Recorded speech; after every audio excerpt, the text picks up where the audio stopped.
says Paul, preach Christ. That's what we do. That's what church does. That's what we do. We preach Christ.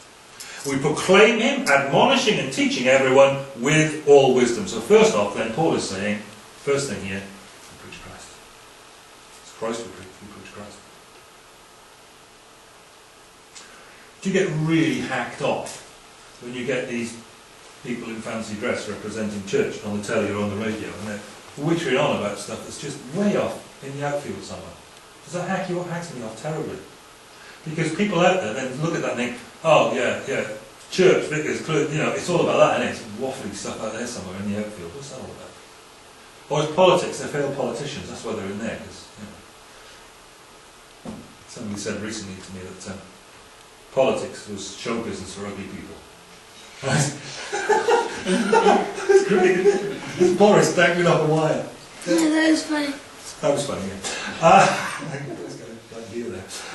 So, if politics is show business for ugly people, then, senior clergy is politics for show business for ugly people who actually can't make it in politics. Where does that leave you? And that's the perception because of the way they're always talking. What they're always talking about. The core activity, the core business, is to preach a Christ we know, to proclaim him, admonishing and teaching everyone with all wisdom in particular ways that Paul's going to describe. Here's the core activity. We, says Paul, preach Christ. Now when I say preaching, I'm pretty sure I've got a fairly good idea what you're thinking. Oh. Is that what you're thinking? You can be honest with me, it's fine. I've been hurt so often it's not going to hurt anymore. 40 minutes of that. Preaching. It's like the lift is going down, isn't it? Oh, here we go. Preaching. Or maybe we're thinking, that's when the guy walks up the steps and he's standing in the balcony thing there, and he's giving it something for 40 minutes.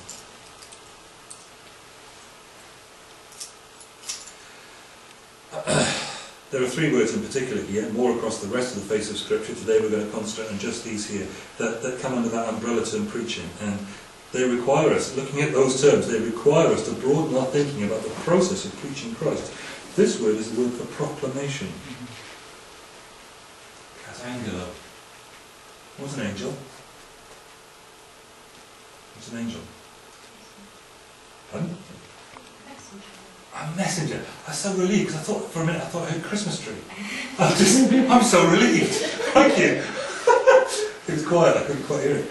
A messenger, somebody who brings a message. There's a point, there's a purpose, there's some dynamism in this. Somebody is proclaiming something to you. And the word is used of heralds and stuff like that. The town crier goes out and rings his bell. Right, all that stuff. Yeah? That's what this is about. Oi, listen to me. Listen to this. Proclamation.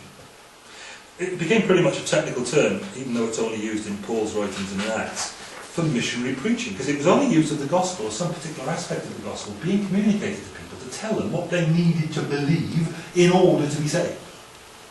You see?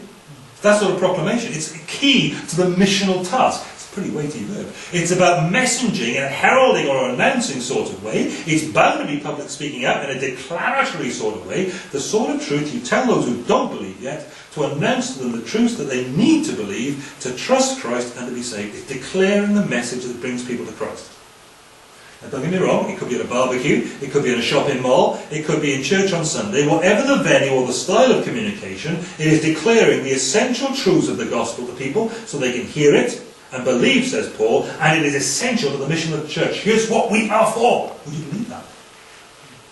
Would you believe that? Let's do our timesheet for the week. I'm speaking myself here, let me do my timesheet. This is core mission. This is core mission. It's essential to the mission of the church, and there is agreement about this across the apostolic band, says Paul. We, says Paul, preach Christ. He is the subject matter. He is the detail of the proclamation. We preach Jesus. We're coming back to the heart of worship. Yeah, actually, coming back to the heart of more than worship. We're coming back to the heart of the point and purpose of the Church of God. It's all about you, Jesus. It's all about you.